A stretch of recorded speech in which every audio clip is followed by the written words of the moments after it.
दुनिया में सबसे कीमती माता पिता हैं। माँ, अगर पैदा करना उसका प्यार है तो पिता आपकी हर ख्वाहिश की जड़ है।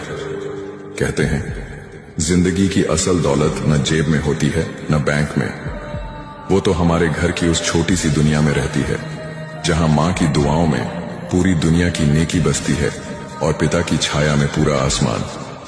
माँ जो अपनी नींद बेचकर हमारी नींद खरीद लेती है, जो खुद टूटकर भी हमें संभाल लेती है, उसका दिया हुआ पहला कदम, पहला शब्द हमेशा दिल में बस जाता है।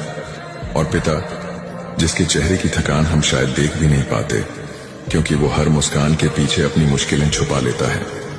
उसके पसीने से ही हमारे सपनों को उड़ान मिलती है।